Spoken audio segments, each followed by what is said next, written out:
The opinions expressed on this program are those of the participants and do not necessarily reflect those of Cable 14, its sponsors, or its shareholders, Cogeco Cable, Shaw Cable, and Source Cable Limited.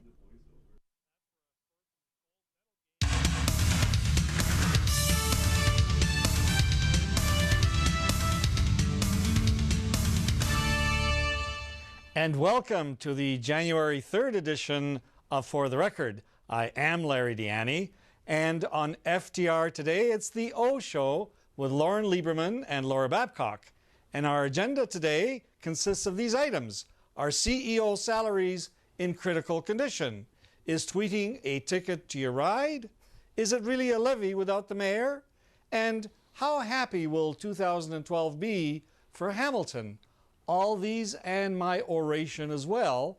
And now let's meet our panel. And they consist, of course, of the inimitable Loren Lieberman. Hi, Loren. I don't have my thesaurus, but thank you. It's good. It's a compliment. Okay, thank you. And, of course, the incomparable Laura Babcock. I'll take that. I know what it means, too. Thank you. Nice to see you, Laura. And, Laura, you always give us a bit of an update or tell us what's happening on the Lair. Are we back on track? We've got our first, Lair cast. We're going to be taping it coming up this coming Monday with Fred Eisenberger, and then we'll be releasing it the same week. So it'll be coming up on the 11th, which is next Wednesday. I'll tell you a little bit more about it on next Tuesday's show once I've talked to Fred, but we're looking forward to that. But also we've had a lot of activity over the holidays, as you can imagine. The show's been off for just 1 week, but we've had a lot of traffic on Twitter and Facebook. In fact, Larry, there were so many suggestions for topics that we should have on tonight's show. We couldn't get to nearly half of them, but we are going to always take them into consideration and see what we can cover in as much as we can. All right. Well, then let's get right down to them, because the first one has to do with CEO salaries, that is hospital CEOs. And they went online today and they reveal pretty hefty salaries. And of course, some of the criticism is that they're taking away from frontline services. What do you think of that, Lauren? Well, because I live in Hamilton, $120,000 is an insane amount. So my Hamilton brain can't even register these over $500,000 salaries. It's inconceivable. Obviously, I'm just being funny, or not. I really think that if we all just settled down and looked at a corporation with that many people working for it, with that large of a budget, and whether it's hospitals or whether it's widgets, the CEOs are making what CEOs should be making. I think. I don't have my my list in front of me, but it sounds appropriate as far as I can tell. Is there going to be an increase of service if, in fact, the CEOs of the hospitals take a pay cut? I think that's kind of naive. I know it's a popular sentiment, and I can appreciate that, but I don't know, it really doesn't irk me the way it has all over talk radio and blogs and otherwise today. I don't really see the offensive nature here. Well, Laura, you've had some experience with hospitals as of late, and we're pleased to hear that your children are doing well. Thanks. What do you make of this topic, though? Well, it's interesting on a couple of different levels. One of them being, of course, if you look at the scale of the overall operations and the fact that they make close to $500,000 or over $500,000, it seems to balance with the job that they've got. There are certainly people in the private sector who make more money for doing a lot less than running a hospital, but there is the public accountability, taxpayer dollars. I think that's why these sunshine lists are so important, and I'm glad that they came out with these salaries so we can look at them and see where our dollars are going. So I'm of mind to a certain extent with Lauren that I think when you look at the responsibilities and the size of the operation, it certainly stands to reason that they're being paid in this area. You also have to juxtapose it, though, with some of the key performance indicators that hospitals are under, like wait times. And there was a study that came out, I believe, before Christmas, saying that there was an average of an 8-hour wait time or something in Hamilton hospitals. How directly a CEO can affect that, you know, it's a big system, but that's part of what they're being judged on, our hospitals and our healthcare dollars. So we need to make sure that they're being accountable to that and they're doing the best that they can. Having said that, though, Larry, you mentioned that I had some experience, and I want to speak to it briefly because it's so recent. I spent Christmas Eve and Christmas Day in the critical care ward at McMaster Children's Hospital with my pediatric hospital with my daughter, 16 months. She's doing okay now. But let me tell you, the service we got was absolutely outstanding. And this was a staff that was working in terrible, circumstances in pediatric critical care on the holidays. And we were blown away by the service. And then, unfortunately, after having a virus, my son, we spent New Year's Eve in the ER ward at McMaster Hospital. And they were amazing as well. Again, staff working the holidays. We couldn't have asked for better health care. Now, I know it was very controversial going to a children's hospital with Mac, but for those out there who are worried about what would come of it, I can tell you, fantastic job that they've done there so far. So do these CEOs get too much? I don't think they get too much, but I think that this transparency on their salaries and keeping them to these key performance indicators like wait times are important. Frankly, for us, we didn't have a wait time almost at all in our 3 experiences over the holidays at Mac. So great job to the staff. I want to thank you again. All right. And of course, in terms of transparency, salaries are now listed in the respective websites. And in fact, I was interested to see that 15% and 20% respectively for the 2 CEOs are being held back and will only be given if performance standards are met. So, Laura, you talked to that as well. Our next topic, and we'll start with you on this one, Laura, it has to do with the RIDE program. And of course, we know that the RIDE programs are there, especially during holiday times. And apparently, some of the Twitters out there, or tweeters out there, the tweeters are telegraphing, are tweeting where these RIDE locations are, thereby undermining the effectiveness. What do you think of that? Well, this one's a tough one because, as you know, Larry, I'm an avid tweeter-er. I'm active on Twitter, and I think it's a phenomenal public broadcast system that each one of us has in our hands if we choose to use it. So, you cannot close the gates on social media. You cannot stop people from advising their followers of what's going on out there. And Twitter has been used extremely successfully in advising groups of people in situations like the Middle East and the Arab Spring and all kinds of other circumstances where they've been able to advise other people out there to watch for this or watch for that. Now, in the case of a RIDE program, the RIDE program is out there to protect public safety. There's nothing that the police service can do to stop this from happening. And if Twitter starts to let them, or Facebook starts to prevent this kind of thing, then I think it's antithetical to what social media is all about. I think it comes down to personal responsibility of the tweeter, of the social media user. If I'm going to go buy a RIDE program and I choose to tweet that out, then I'm personally making a choice that I don't think is very responsible. So the new reality of social media is that, authorities and all kinds of institutions, etc., have to learn to adjust to social media. But even the spokesperson for the police department, who, by the way, I've been having some Twitter discussions with over the holidays, said there's maybe an upside to it as well. Maybe just the fact that some people are tweeting it out will make more people realize, hey, RIDE's out there, I should put this drink down and not get behind the wheel. But no matter what, you can't put it back in the box, you can't stop it. So I hope that other tweeters out there will be a little more responsible going forward. Well, Lauren, I don't think you are on Twitter, but you certainly are on Facebook, and so that's your social medium of choice. And of course, the fear is that drunken people will get behind the wheel and be able to avoid RIDE now that they know where they are, and perhaps injure themselves or others. What do you think of this issue? I think you're giving a drunk driver an awful lot of credit.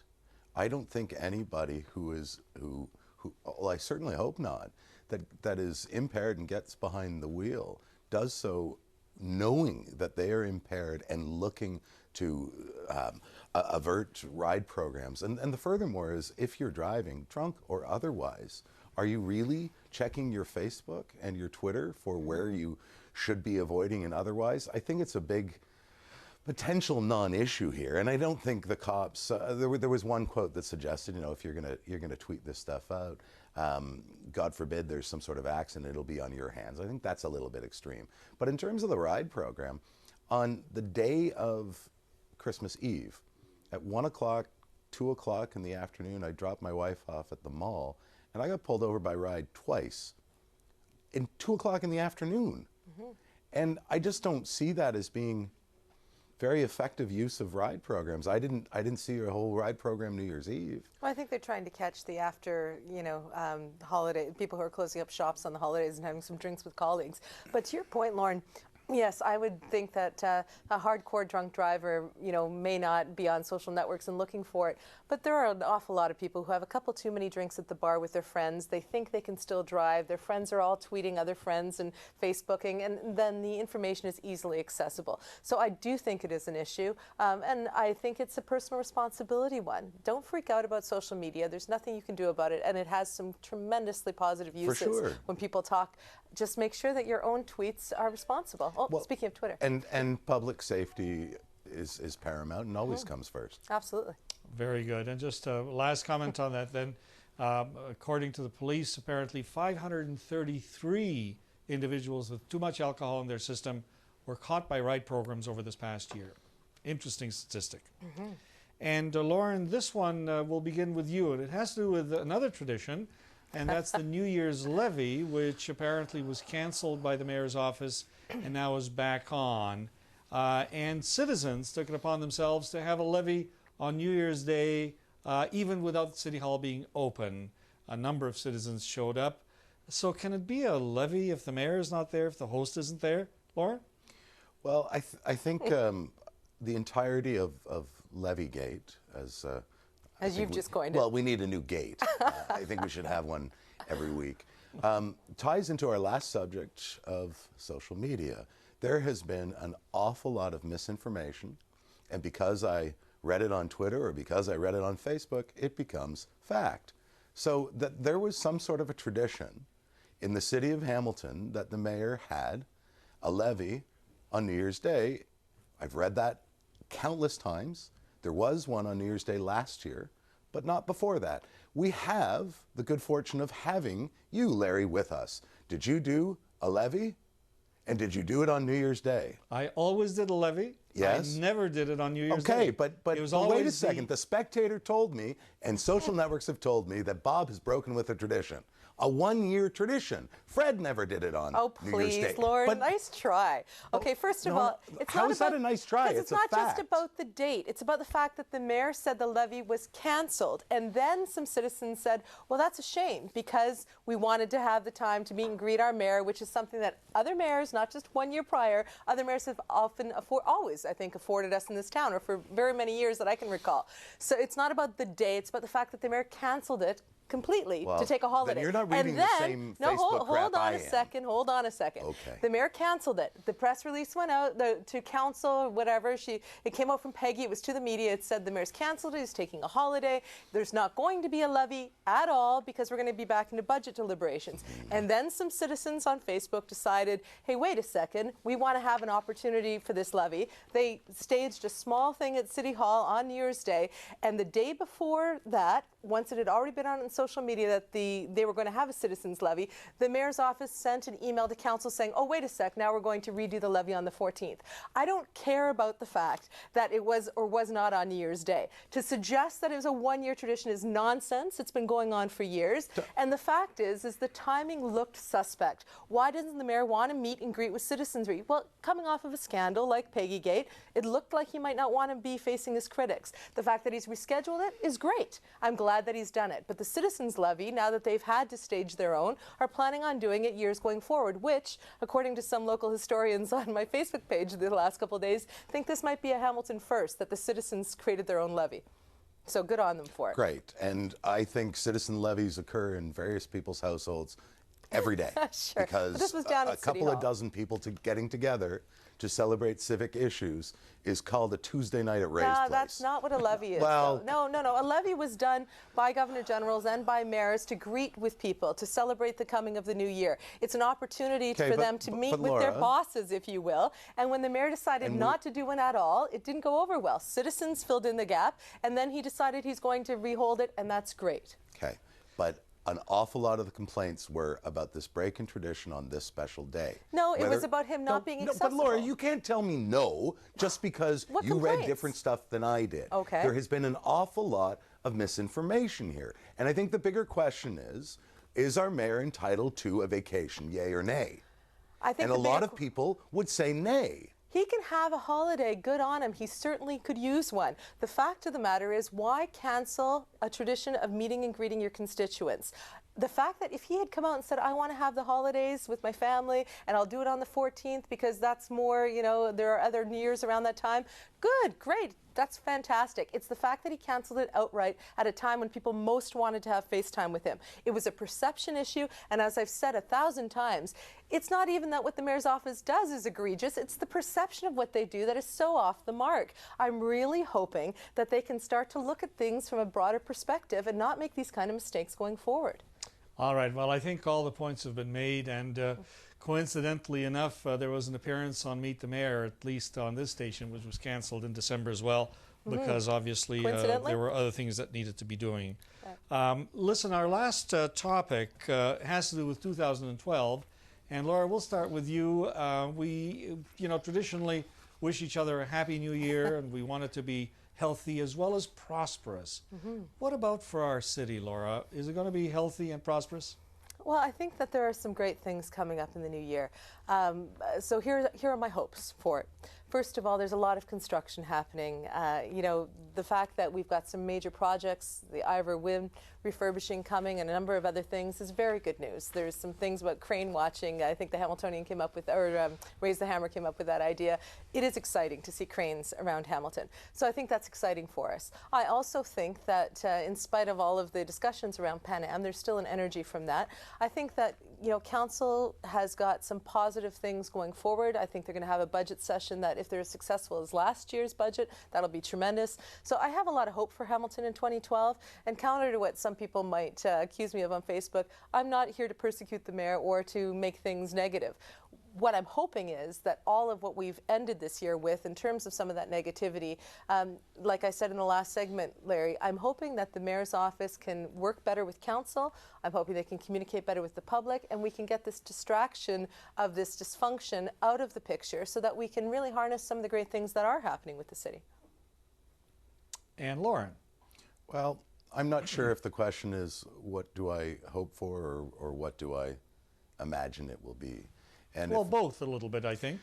Well, we pretty much spend the vast majority of this show talking about City Hall, and I think I can break it down thusly. I don't live at City Hall. I go to as few council meetings as I must, and my civic engagement is pretty much brought to me by other people's opinions on Facebook or the Hamilton Spectator. And what I'm hoping for is that, because reality is how we perceive it, and how we perceive it is where we get our information from.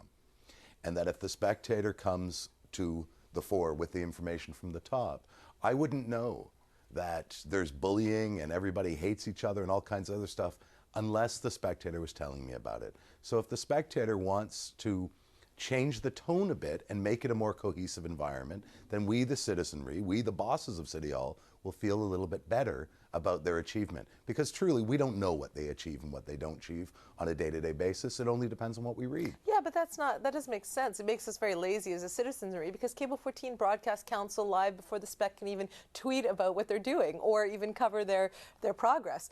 Citizens in Hamilton have access through this station to watch council's business meeting every week and see exactly what's happening. No, but that's not what I'm talking about. And the kind of stuff that has bogged down this community, certainly in the last 6 weeks or so, has not been anything you're going to get from a council meeting. Yeah, any of the real juicy stuff has been in camera anyways. No doubt about it. The personality conflict crap is not coming across. Well, if you watched council meeting, it absolutely did, and we ran the clips of it. Listen, I don't disagree that the Spectator can run a negative narrative about council. Dreschel's column's always about that, essentially, and a lot of us get we've talked about it before, it's entertaining to read, and, you know, everybody gets drawn into the drama. But the reality is there are lots of ways that citizens can watch council without the Spectator's editing of that, and we can follow their progress on their website, through Cable 14, through our program and others. So it's not simply the Spectator that is casting or creating this narrative about how council's getting along. And it's not just the Spec. I'm not saying that. I'm saying about changing the tone.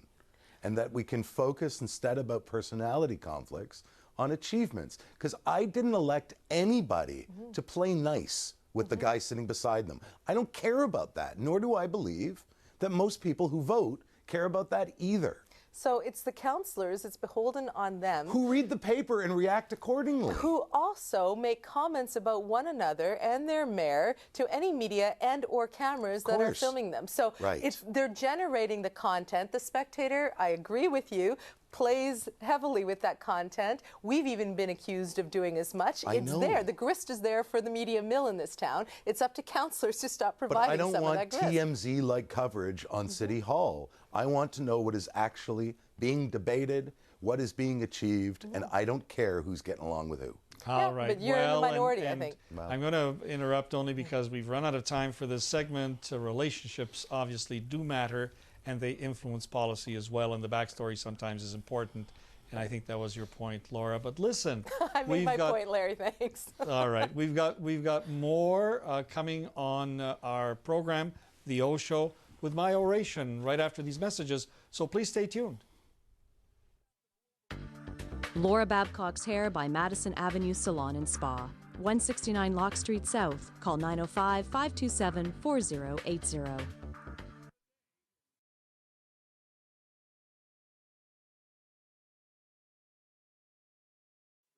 Laura Babcock's Wardrobe by Pennington's in the Gage Square Plaza, 601 Upper Gage. Call 905-388-2091.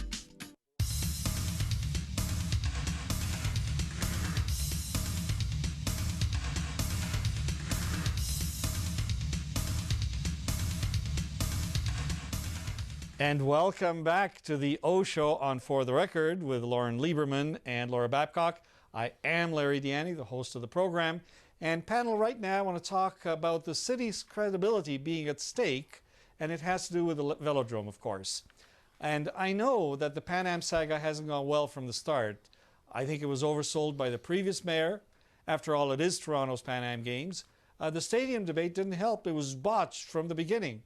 But some last-minute doings helped salvage that deal, thanks to former Cabinet Minister Fia Aguilanidis and the province, who ponied up extra dollars. Then the Velodrome fiasco befell us. We lost the unaffordable facility to Milton. Leave it at that. Now, after the horses have left the barn, and those are words from Cabinet Minister Ted McMeekin, Hamilton is trying to entice the Velodrome back to the city with so-called mysterious millions from unnamed sources. The longtime mayor of Milton rightly calls Hamilton's bluff, if it is that. The Pan Am organizers scratch their heads and remind us that Milton is now the designated site pending finalizing the numbers. Leave it at that. Concentrate on what we have. The Velodrome isn't the only thing in jeopardy. So is the city's credibility. What do you think, panel? Lauren? Well, everywhere I go, everybody's talking about the Velodrome. Now, to be fair, I'm in Mark Chamberlain's house. Just kidding. I like you, Mark. I think this is a non-issue that very few people keep moving forward. To suggest that now there is money, but we can't tell you how much, and we can't tell you who, and we can't tell you when, is still nothing. If there is money, great. Come to the table for real, but this is just getting silly, and I really don't think anybody cares. Well, the way you position the question, Larry, does this hurt our credibility? Sadly, no, because we have no credibility in Pan Am. I mean, it's a national joke. It's been for 2 years. It's the thing that pains me the most whenever I go out of the city, which I do frequently. People still wonder how we messed it up so badly. All that we all remember, as you said, the saga. Saga's never a positive thing. So yeah, the fact that even though we council actually made a definitive decision on the Velodrome and kicked it back to and said, you know what, we can only do it for 5 or whatever. We can't do it for 45, whatever the costs were.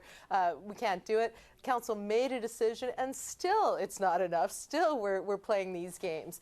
So it makes us look bad, yes, but does it ruin our credibility? No, we didn't have any on this. We've mishandled it terribly from the beginning. And I know Sam Marilla will not be happy to hear that, because I don't think he wants the city to look bad. But on this, Sam has been saying from the beginning we weren't handling this well. I think Pan Am's a good thing for us to be a part of, but we're not handling it well. All right, well, let's... And if I were Milton, I'd be mad at us. And as I kiddingly tweeted sometime back, even if Milton gets it, half of our name at least will be on the structure.